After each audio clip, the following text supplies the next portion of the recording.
Friends जिला निर्वाचन और टेट प्रार्थी एटू बहुत এটা কঠিন কাম বহুতে মোক প্রশ্ন কৰিছে অফলাইন অনলাইন মোবাইল ফোনত এসএমএস গোটেই প্ৰক্ৰিয়াৰ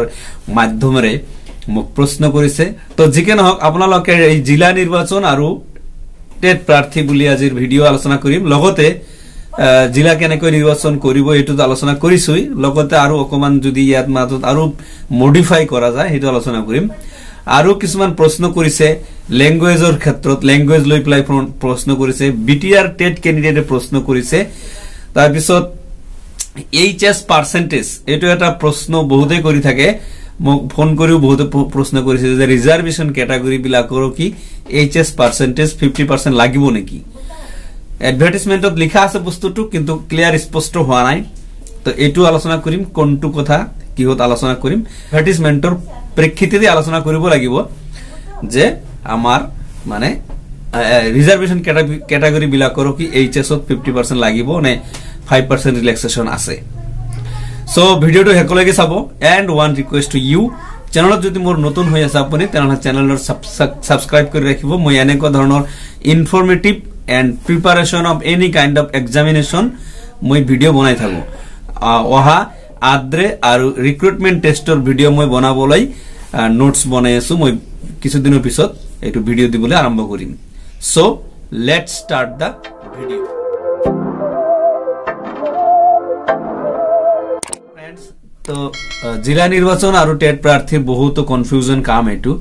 মই যিমান পাৰো চেষ্টা কৰিছো এটো মডিফাই কৰিবলৈ চেষ্টা কৰিম এটা চাওক জিলা নিৰ্বাচন কৰিবলৈ হলে আপোনালোকে তিনটা চাৰিটা বস্তু ধ্যান ৰাখিব লাগিব এটা মই অলৰেডি আলোচনা কৰিছো যেটো ফ্ৰেন্ডছ সাৰ্কেল ব্যৱহাৰ কৰিব পাৰে ফ্ৰেন্ড সাৰ্কেল ব্যৱহাৰ কৰি আপোনালোকে কাট অফ খিনি অকমান নিয়ন্ত্ৰণ কৰিব পাৰিব হেয়া মই আলোচনা কৰিছো ভিডিও লিংকস ডেসক্ৰিপচনত দি দিম আপোনালোকে হেতু চাই লব বাৰে বাৰে এটা বস্তু আলোচনা কৰা না যায়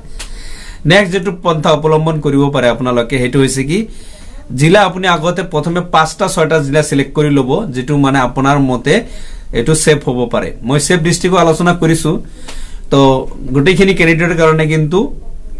একটা জিলা সেফ নহব পাৰে মানে ইউআৰৰ কাৰণে হ'ব পাৰে ওবিসিৰ কাৰণে নহব ওবিসিৰ কাৰণে হ'ব পাৰে এসসিএসটিৰ কাৰণে নহব বা এনেকুৱা হ'ব পাৰে এটা আপোনালোকে জানা এটো ইজি প্ৰসেস এতিয়া আপোনালোকে 6টা মান জিলা সিলেক্ট কৰি লওক আৰু জিলা কেইটা যে সিলেক্ট কৰিব হেয়া হৈছে আপাৰ মিডল আৰু লয়াৰ এনেকুৱা সিলেক্ট কৰিব যাতে আপোনাৰ উছৰা-উছৰি জিলা না থাকে উছৰা-উছৰি জিলা থাকিলেও আপুনি এটা দূৰৰ জিলা সিলেক্ট কৰিব আৰু আপোনাৰ ফ্ৰেন্ড জনক ঠিক তেনেকুৱা কৰিবলৈ ক'ব কথা আৰু এটা কথা লক্ষ্য ৰাখিব যে আপুনি সাপোজ প্ৰত্যেকে বেছি পোষ্ট থকা জিলাটো আপুনি বহুতে এপ্লাই কৰি দিয়ে গতি আপুনি সেকেন্ড হাইয়েস্ট যেটো আছে হেতু এপ্লাই কৰিলে আৰু আপুনি সাপোজ 5 জন ক্যান্ডিডেট আছে এজনে হাইয়েস্ট ললে এজনে সেকেন্ড হাইয়েস্ট ললে এজনে থার্ড হাইয়েস্ট ললে তাৰ পিছত ফোর্থ হাইয়েস্ট ললে এনেকৈ কম পোষ্ট আছে তাতে এপ্লিকেন্টও কিন্তু কম হ'ব গতি আপোনালোকে এটাকৈ কম জিলা থকা এটাকৈ কম পোষ্ট থকা জিলাও আপোনালোকে এই তিনটা জিলাৰ ক্যাটাগৰিত ৰাখিব পাৰে কৈ আপোনালোকে জিলাটো নিৰ্বাচন কৰিব পাৰে আৰু বহুত মোক ফোন কৰিও সুধিছে যে জিলা কেনেকৈ নিৰ্বাচন কৰিম তো আপোনালোকে প্ৰথমে 6টা জিলা নিৰ্বাচন কৰিব তাৰ পিছত লাহে লাহে এটাকৈ বাদ দি তিনটা জিলা মানে নিৰ্বাচন কৰিব তো এটো আছিল জিলা নিৰ্বাচনৰ এটা উপায় ট্ৰিক্স যেটো জিলাটো আপুনি নিৰ্বাচন কৰিলে অকমান সেফ অনুভৱ কৰিব হেতু হৈছে এটাই পন্থা হেতু হৈছে আপোনালোকে জিলাকে এপ্লাই কৰি আছে হেই কেজনে বেলেগ বেলেগ ডিস্ট্ৰিক্ট সিলেক্ট কৰিব এতিয়া আলোচনা কৰিম যে ক্যাটাগৰি যিবিলাক আছে ৰিজাৰ্ভেশন ক্যাটাগৰি বুলি কলে ওবিসিৰ পৰা আৰম্ভ কৰি টি ট্ৰাইবস এন্ড এসসি/এসটি সকলো বিলাক এই ৰিজাৰ্ভেশন ক্যাটাগৰি বিলাকৰো কি এইচএস 50% লাগিব নেকি এই কথাটো কিন্তু এডভাৰটাইজমেন্টত লিখা নাই বাট এটা পয়েন্ট লিখা আছে আপোনালোকে চাওক মই আপোনালোকক পঢ়ি শুনাই আছো টিচাৰ লোৱাৰ প্ৰাইমাৰী স্কুলত ইয়াতে higher secondary senior secondary with or its equivalent with at least 50% marks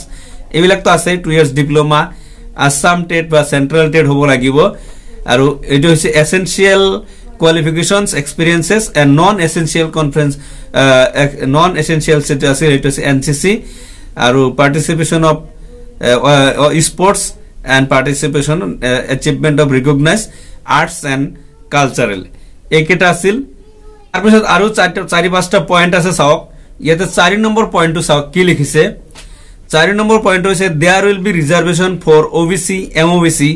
SC, ST plains, ST hills, PWD, women, ex-servicemen, etc. as per existing government rules. তো এই কেটা রিজার্ভেশন ক্যাটাগরির কারণে গভর্নমেন্টে যেটু রুলস বনাই থৈছে সেইটো এপ্লিকেবল হবো। তো গভর্নমেন্টে কিন্তু এই রিজার্ভেশন ক্যাটাগরির কারণে HS 45% বনাই থৈছে, এটু চেঞ্জ করিছে নাকি, কোনো অফিস মেমোরান্ডাম দিছে নাকি, এইখিনি কথা যদি দিয়া নাই তেনেহলে কিন্তু 45% জনেও এপ্লাই কৰিব পাৰিব। আৰ এটু চেঞ্জ কৰিবলৈ হলে অফিস মেমোরান্ডাম দিব লাগিব। অফিস মেমোরান্ডাম মানে OM বুলি কও, এই OM টো এটা বনাব লাগিব, ভাইড লেটার নাম্বার এনেকুৱা থাকিব লাগিব। এনেকুৱা কি আপোনালোকে পাইছে নেকি? যদি পাইছে তেনেহলে হেতু বাদ যাব, আর যদি পোৱা নাই তেনেহলে 45% খিনি এপ্লাই কৰিব পাৰিব as per government rules, existing government rules মানে যেটু গভর্নমেন্টে বনাই থৈছে সেই রুলস মতে যিখিনি রিজার্ভেশনের কারণে রুলস আছে সেই রুলস বারে বারে লিখার প্রয়োজন নাই বলি এই কারণে এক্সিস্টিং গভর্নমেন্ট রুলস বনাই থৈছে। তো গতিকে ইয়াতে সকলো পৰি যায়, এজ ৰিলেক্সেশন, মাৰ্কস ৰিলেক্সেশন, যেনেকৈ টেটৰ পার্সেন্টেজ 55 হলে হৈ যাব, এটু কি 60% লাগে নাকি? এক্সিস্টিং গভর্নমেন্ট রুলস মানে যদি গভর্নমেন্ট যে রুলস বনাই থৈছিল আগতে সেই রুলস মতেই যদি চলি থাকে তেনেহলে কিন্তু 50% না লাগে। এটু হইছে কথাটো ক্লিয়ার হওয়া নাই, স্পষ্ট মানে হওয়া নাই। তো গতিকে এক্সিস্টিং গভর্নমেন্ট রুলস মানে গভর্নমেন্টে যিখিনি রুলস বনাই থৈছে সেইখিনি এপ্লিকেবল হবো। একটা প্রশ্ন আছে স্যার SCRT ODL কোনো প্রবলেম হবো নাকি স্যার কাইন্ডলি জানো, মানে DLED এর কথা কইছে যে SCRT এর ODL মোডত যেটো DLED কৰিছে হেতু কোনো প্ৰবলেম হবো নাকি? আপোনালোকে অলৰেডি জানে যে NIOS নিউজৰ যেটো DLED আছে ইনভ্যালিড বুলি ঘোষণা করা হয়েছে। তার অ্যাডভার্টাইজমেন্ট কোয়া হয়েছে 2 ইয়ার্স ডিপ্লোমা। তো 2 ইয়ার্স ডিপ্লোমা বলে লেখা থাকিলে কোনো প্রবলেম নহব। তো গতিকে SCRT যেটো ODL আছে তাতে 2 ইয়ার্স ডিপ্লোমা লেখা আছে, গতিকে SCRT এর ODL DLED কোনো প্রবলেম নহব। নেক্সট প্রশ্ন, নেক্সট একটা প্রশ্ন আছে স্যার HSLC MIL এসামিস আছিল বাট মই ল্যাঙ্গুয়েজ 1 ইংলিশ আৰু ল্যাঙ্গুয়েজ 2 এসামিস ললো, কাইন্ডলি জনাওকচোন কিবা প্ৰবলেম হবো নাকি ভেৰিফিকেশনেৰ সময়ত, urgent hoping for your reply. এনেকুৱা ধৰণৰ ক্যান্ডিডেট আৰু থাকিব পাৰে, গতিকে সেই কাৰণে মই কোৱেশ্চনটো পিক কৰিলো আৰু ভিডিও আকাৰে আপোনাৰ এনসাৰ দিবলৈ মানে বিচাৰি আছো। আপুনি আপোনাৰ প্ৰশ্নটো গোটেইখিনি কথা স্পষ্ট হোৱা নাই। এটো আপুনি যে এসামিস আছিল মেট্ৰিকত, তাৰমানে আপুনি এসামিস মিডিয়ামৰ ক্যান্ডিডেট হয়। আপুনি টেটত চাকে ইংলিশ টু ফার্স্ট ল্যাঙ্গুয়েজ দিছে, এসামিস টু সেকেন্ড ল্যাঙ্গুয়েজ দিছে। তো এজ পার এডভার্টাইজমেন্ট যদি মই কথা পাতো হিয়া হইছে কি ল্যাঙ্গুয়েজ 1 এন্ড ল্যাঙ্গুয়েজ 2 দুয়োটা মিডিয়ামত আপনি এপ্লিকেশন কৰিবলৈ মানে বৈধ, ভ্যালিড, কোয়ালিফাইড, দুয়োটা মিডিয়ামতে ল্যাঙ্গুয়েজ 1 তো ল্যাঙ্গুয়েজ 2 তো। যেহেতু আপনি ল্যাঙ্গুয়েজ 1 ইংলিশ হইছে, গতিকে সরকারি ইংরেজি মাধ্যমিক বিদ্যালয়তে খোলাই নাই তেলৈকে, লাহে লাহে খুলি আছে, আর ল্যাঙ্গুয়েজ 2 এসামিস, গতিকে আপনি এসামিস মিডিয়ামত এপ্লাই কৰিব পাৰে, কোনো প্ৰবলেম নহব। নেক্সট একটা কোশ্চেন আইছে, ইয়া হইছে স্যার ওমেন রিজার্ভেশন সম্পর্কে একটা ভিডিও বানাবো নাকি? এটা অলপ লম্বা ভিডিও হব, তথাপি মই অকমান কৈ দিছো যে 100 ক্যান্ডিডেটৰ মাজত 33 জন ওমেন হব লাগিব। যদি নহয় তেনেহলে ওমেন রিজার্ভ কৰি আনা হব, আৰু যদি থাকে এনে মেৰিটত পাই যায় তেনেহলে ওমেনক আনা নহব। এইখিনি কৈ থও, বাকি বুজি পালে মই ভিডিও নবনাও, আর যদি বুজা নাই আপুনি কমেন্টস কৰিব, আকৌ ভালকৈ বুজাই দিবলৈ চেষ্টা কৰিম। কোন ইয়াৰ পৰা এই ৰুলস লাগু হৈছে, কেতিয়াৰ পৰা কোন এক্টৰ আইনত,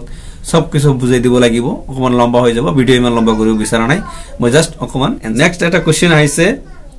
যে স্যাৰ নিউ সিটেট আহাৰ চান্স আছে নেকি? নিউ সিটেট আহিলে আমাৰ চান্স কম আছে। নিউ সিটেট মানে যেটো সিটেট পৰীক্ষা হোৱা নাই, হব 27 জানুৱাৰী সিটেট পরীক্ষা হবলৈ গৈ আছে। ইয়া চান্স আছে কিন্তু, হ্যাঁ, যেহেতু 2 ফেব্রুয়ারি লাস্ট ডেট দিছে। ইয়ার যোৱাবাৰ আপোনালোকে দেখিছে যে সিটেটৰ কাৰণে আকৌ ডোৰ ওপেন কৰি দিছিল, মানে পোৰ্টাল ওপেন কৰি দিছিল। গতিকে যদি ক্যান্ডিডেটৰ সংখ্যা কমি যায়, মানে যদি এপ্লিকেন্ট কম পড়ে, গভর্নমেন্টে আকৌ চাব যে কিমান এপ্লিকেন্ট কিমান এগেইনস্টত পড়িছে। যদি দেখা যায় যে কম পড়িছে তেতিয়াহলে কিন্তু খুলি দিব পাৰে, আর এটু প্রায় খুলি দিয়ে, প্রত্যেকবারই খুলি দিয়ে। এই লাস্ট ইয়ারক লৈ 2বার মান খুলি দিছে, তো এবারও খুলি দিয়ার চান্স আছে। কিন্তু খুলি দিলে হয় আপোনালোকৰ অলপ প্রবলেম হব, কাট অফত হেরফের হব। এইটো যেহেতু কি এটা নতুন এক্সাম ক্যান্ডিডেট আহিছে, এইটো কাট অফ হব। আপনার সন্দেহটো সঁচা যে কাট অফত হেরফের হব, এইটো ডেফিনেটলি এটা বহুত এটা ক্যান্ডিডেট আকৌ আহি যাব নতুনকৈ। তো কাট অফ খিনি অকমান হেরফের হব, বেছি নহয় চাগে, কারণ মেরিটি আছে যে পাস কৰিব সেনেকুৱা নহয়, আপোনাৰকৈ কম মেৰিটি আছে পাস কৰিব পাৰে। তো এইটো এটা হেৰফেৰ হ'ব সো फ्रेंड्स ইয়া আছিল আজিৰ আলোচ্য বিষয়বস্তু ভিডিও ভাল লাগিলে লাইক কৰিব আৰু শেয়াৰ কৰিব কিবা জানিব থাকিলে কমেন্টস কৰিব আৰু চেনেল তন্তৰ হলে সাবস্ক্ৰাইব কৰিবলৈ নাপাহৰিব আপোনালোক সকলোকে মই শুভকামনা দিছো যাতে আপোনালোকে আশানুৰূপে ফল পায় আৰু আপোনালোকৰ জবটো হৈ যায় এই আশা কৰো আৰু এই কামনাৰে আজিৰ ভিডিওৰ পৰা বিদায় লৈছো